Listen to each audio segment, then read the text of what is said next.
teve mais detalhes do que somente a guerra. Existiu, primeiro, as sanções econômicas impostas pelos Estados Unidos à Bielorrússia. Isso fez o preço do cloreto de potássio dobrar. Depois veio a guerra. A guerra fez o preço do potássio aumentar em 50%. Então, assim, logicamente que já houve um ajuste de preços, o preço já voltou a um patamar próximo do patamar anterior a essas duas situações que eu citei, mas com certeza impacta o nosso preço da nossa comida que chega à nossa casa. E não só à nossa casa, também em relação às exportações que a gente faz. Para chegar um cloreto de potássio num fazendeiro em Mato Grosso, que é o maior consumidor de cloreto de potássio do Brasil, demoram-se cerca de 105 dias, do dia que ele começa a querer comprar ao dia que ele recebe esse material.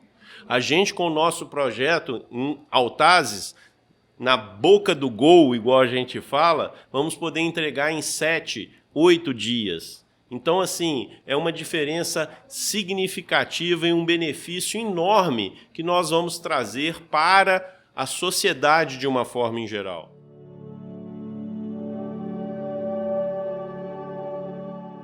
Você não escolhe onde você vai ter cloreto de potássio disponível para você extrair. Hoje existem grandes bacias evaporíticas, que é o nome técnico que a gente usa para essas ocorrências, no Canadá, na Rússia e na Bielorrússia, em Israel e na Alemanha. O Brasil tem o potencial de ter a terceira ou a segunda maior bacia evaporítica do mundo. Isso significa que esses 6 países que eu acabei de citar vão fornecer cloreto de potássio para todos os outros 187 países do mundo, porque não existe outra forma. Isso é comum.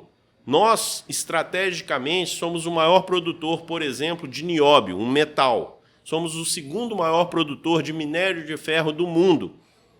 Por quê? Porque geologicamente existe essa rigidez locacional. Quem depende de aço no mundo vai depender da produção de minério de ferro ou da Austrália, que é o maior produtor de minério de ferro do mundo, ou do Brasil, que é o segundo maior produtor de minério de ferro do mundo. Então, não existe outra questão em termos disso. A rigidez locacional faz com que isso aconteça. Assim como o Brasil, às vezes, depende, hoje especificamente, de importação de fertilizantes. Mas a gente pode mudar esse jogo. E é por isso que as políticas públicas que a gente discutiu no painel do Congresso Brasileiro de Mineração são importantes. O Plano Nacional de Fertilizantes é importante. O CONFERT, que é o Conselho Nacional de Fertilizantes e Nutrição Animal, é importante. E é preciso que o Brasil pare e repense essas questões. Então, isso é importante demais.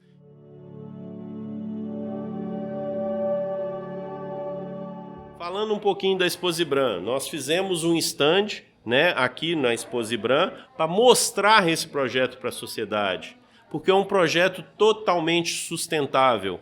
É um projeto que a gente chama de nós vamos produzir o potássio verde. Por quê? Porque ele tem uma pegada de carbono 80% menor do que um projeto do Canadá ou da Rússia e da Bielorrússia. E é muito simples de eu explicar isso para a sociedade. É porque a nossa matriz energética é 84% renovável. O Brasil é abençoado com as questões de geração de energia renovável. E os projetos devem ser implantados nesse país. Não para o bem da população brasileira apenas, mas para o bem da população mundial.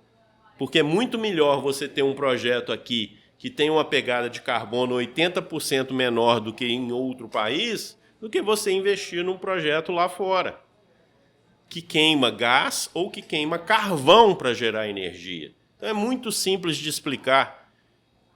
A sociedade tem que entender isso.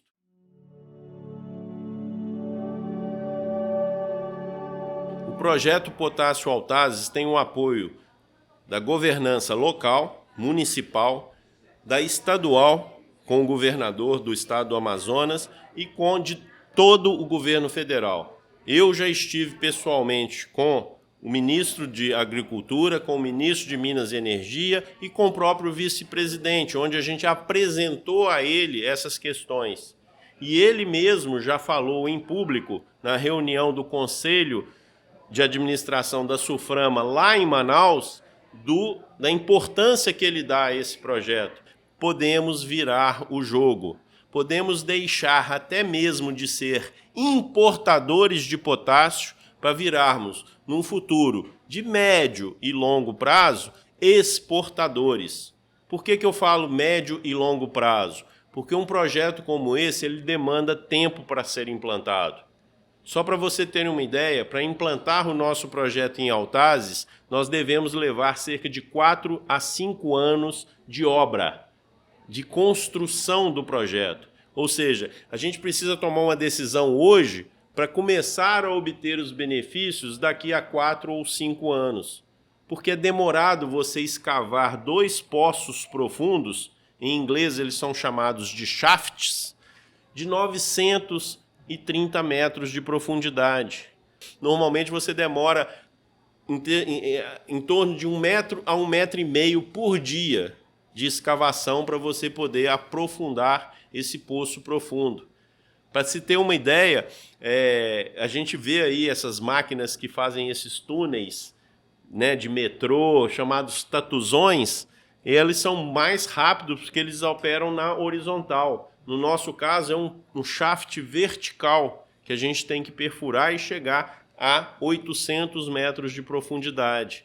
E eu aproveito para te falar também que o impacto nosso na superfície é mínimo. Exatamente porque toda a nossa lavra, toda a nossa extração do bem mineral é feita a 800 metros de profundidade. Então não existe impacto significativo na superfície. Nosso projeto hoje ele tem 23 anos de vida útil. Isso é uma outra coisa muito interessante para que o público saiba. Projetos de mineração normalmente têm início, meio e fim. Então, nós vamos chegar num determinado momento, daqui a 30, 40 anos, onde a gente vai entregar o terreno onde a gente operou totalmente regenerado, da forma como a comunidade local, indígena ou não indígena, quiser. Porque a gente vai ter essa oportunidade de negociar. A Potássio do Brasil é uma empresa que está disposta a dialogar com a comunidade, dialogar com o poder público, dialogar com as entidades civis e ela está aberta a receber sugestões. Nosso projeto foi melhorado a partir do momento que a gente apresentou, por exemplo, o pedido de licença prévia, porque o órgão ambiental nos sugeriu coisas que poderiam melhorar o nosso projeto. Imediatamente a gente parou tudo, estudou e implantou essas melhorias. A gente está aqui exatamente para poder fazer o que é melhor para a sociedade. Muito obrigado por nos receber.